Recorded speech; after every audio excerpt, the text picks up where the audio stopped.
Assalamualaikum warahmatullahi wabarakatuh.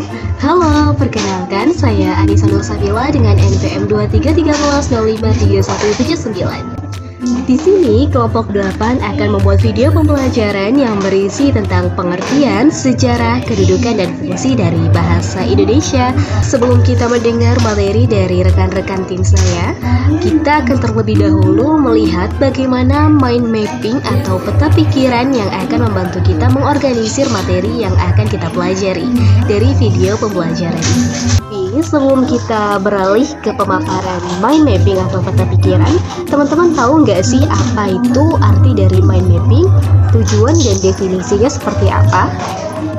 Oke, saya akan menjelaskan terlebih dahulu bagaimana konsep atau pengertian dari mind mapping itu sendiri.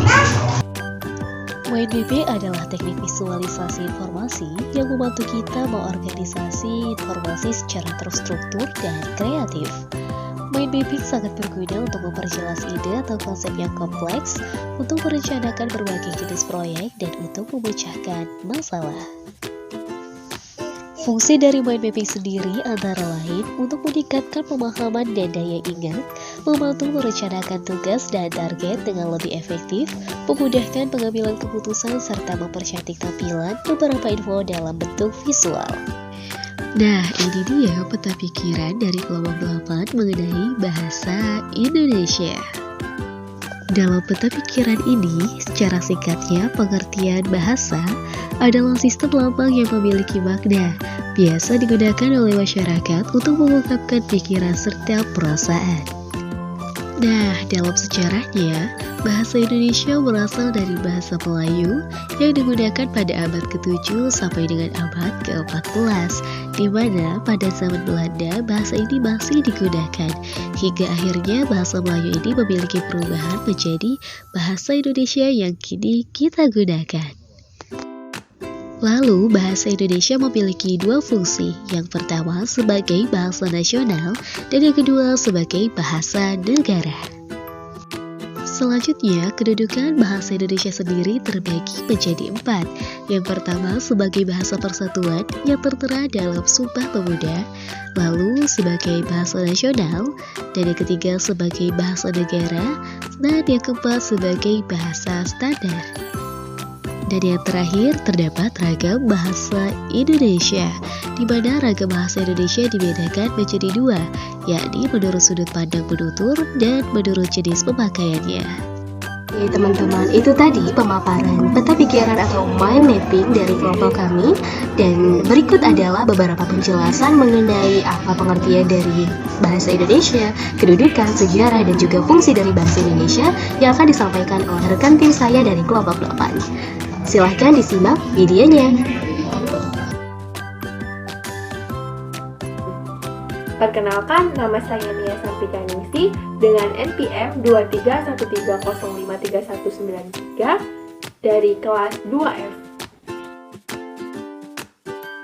Bahasa Indonesia merupakan bahasa resmi sekaligus bahasa nasional di Indonesia. Bahasa Indonesia merupakan varietas yang dibakukan dari bahasa Melayu, sebuah bahasa rumpun Austronesia yang digolongkan ke dalam rumpun Melayu, yang sendirinya merupakan cabang turunan dari cabang Melayu Polinesia. Bahasa Indonesia telah sejak lama digunakan sebagai basantara di wilayah kepulauan Indonesia yang rata-rata memiliki kemajemukan linguistika. Bahasa Indonesia masuk sebagai salah satu bahasa yang paling banyak digunakan dan dituturkan di seluruh dunia. Kosakata bahasa Indonesia juga dipengaruhi oleh beberapa bahasa lokal di wilayah kepulauan Indonesia. Bahasa Indonesia memiliki banyak kata serapan yang berasal dari bahasa-bahasa Eropa, terutama dari bahasa Belanda, Portugis, Spanyol, dan Inggris. Bahasa Indonesia juga memiliki kata serapan yang berasal dari bahasa Sanskerta, Tionghoa, dan Arab, yang membaur menjadi elemen dalam bahasa Indonesia yang terpengaruh oleh aktivitas perdagangan maupun religius yang telah berlangsung sejak zaman kuno di wilayah kepulauan Indonesia. Sebagai masyarakat Indonesia, tentunya kita berkomunikasi menggunakan bahasa Indonesia sebagai bahasa resmi nasional. Namun, perlu diketahui bahwa sebelum resmi menjadi bahasa nasional, bahasa Indonesia mengalami banyak perkembangan, Seperti apa sih sejarahnya? Mari kita simak penjelasan berikut ini. Bahasa Indonesia mengalami perkembangan yang cepat dan menjadi bahasa modern di seluruh kepulauan Indonesia. Bahasa Indonesia lahir pada tanggal 28 Oktober 1928, bertepatan dengan diadakannya Pertemuan Pemuda Indonesia yang menghasilkan Sumpah Pemuda. Pada teks Sumpah Pemuda tersebut terdapat butir ketiga yang menyebutkan bahwa para pemuda akan mengangkat bahasa Indonesia sebagai bahasa persatuan di Indonesia. Apabila kita ingin membicarakan tentang sejarah bahasa Indonesia, pastinya kita juga akan membicarakan bahasa Melayu sebagai sumber akar sejarah bahasa Indonesia. Sudah menjadi catatan sejarah nasional bahwa bahasa Indonesia tumbuh dan berkembang dari bahasa Melayu yang sejak dulu sudah dipakai sebagai bahasa penghubung di hampir seluruh kawasan Asia Tenggara. Bukti penggunaan bahasa Melayu juga dapat dijumpai pada beberapa prestasi, seperti prestasi Talang Tuo di Palembang dan prestasi Karanggrahi di Jambi. Bahasa Melayu ini menyebar ke pelosok Nusantara bersamaan dengan menyebarnya agama Islam. Kemudian bahasa Melayu diterima oleh masyarakat Nusantara pada era perjuangan kemerdekaan. Bahasa Melayu kemudian dapat diketahui dalam persiapan Kongres Pemuda tahun 1926, di mana para pemuda mempermasalahkan tentang sebutan Bahasa Persatuan Indonesia.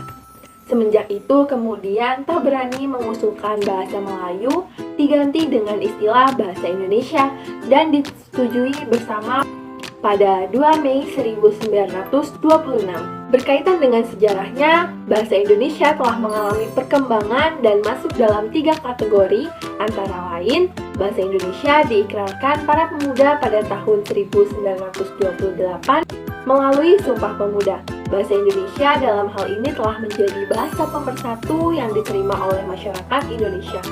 Yang kedua, bahasa resmi. Bahasa Indonesia menjadi bahasa resmi digunakan sejak ditetapkan pada pasal 36 Undang-Undang Dasar 1945. Hal ini ditandai dengan pembacaan teks proklamasi yang menjadi fase awal bahasa Indonesia sebagai bahasa resmi negara. Bahasa Indonesia lanjut berkembang sebagai bahasa internasional. Hal ini juga didukung pada Undang-Undang Nomor 24 Tahun 2009 Pasal 44 Ayat 1 yang menyatakan bahasa Indonesia sebagai bahasa internasional. Jadi itulah sejarah bahasa Indonesia sebagai bahasa resmi nasional dan perkembangannya. Perkenalkan, saya Nesa dengan NPM 2313053174 dari kelas 2F. Di sini saya akan menyampaikan materi tentang kedudukan dan fungsi bahasa Indonesia. Yang pertama ada kedudukan bahasa Indonesia. Bahasa Indonesia memiliki 2 kedudukan yang sangat penting. Yang pertama, kedudukan sebagai bahasa nasional, dan yang kedua adalah kedudukan sebagai bahasa negara. Sebagai bahasa nasional, bahasa Indonesia berfungsi mempererat hubungan antar suku di Indonesia. Fungsi ini sebelumnya telah ditugaskan dalam Ikrar Sumpah Pemuda pada tahun 1928 yang berbunyi, "Kami putra dan putri Indonesia menjunjung bahasa persatuan bahasa Indonesia." Ikrar ketiga pada Sumpah Pemuda tersebut menegaskan bahwa para pemuda bertekad untuk menggunakan bahasa persatuan bahasa Indonesia. Nah, dari isi Sumpah Pemuda tersebut menegaskan bahwa para pemuda bertekad untuk memuliakan bahasa persatuan, yaitu bahasa Indonesia. Selanjutnya, bahasa Indonesia sebagai bahasa negara. Kedudukan bahasa Indonesia sebagai bahasa negara dikukuhkan sehari setelah kemerdekaan Republik Indonesia dikumandangkan atau seiring dengan diberlakukannya Undang-Undang 1945. Sebagai bahasa negara, bahasa Indonesia berfungsi sebagai bahasa dalam penyelenggaraan administrasi negara. Materi yang kedua yaitu fungsi bahasa Indonesia. Bahasa Indonesia berfungsi sebagai alat yang memungkinkan penyatuan berbagai suku bangsa dengan latar belakang sosial budaya dan bahasa yang berbeda-beda ke dalam satu kesatuan bangsa yang bulat. Selanjutnya, kedudukan sebagai bahasa negara, bahasa Indonesia berfungsi sebagai yang pertama, bahasa resmi kenegaraan. Yang kedua, bahasa pengantar di dalam dunia pendidikan. Yang ketiga, alat penghubungan pada tingkat nasional dan pelaksanaan pembangunan. Yang keempat, alat pengembangan kebudayaan, ilmu pengetahuan, dan teknologi.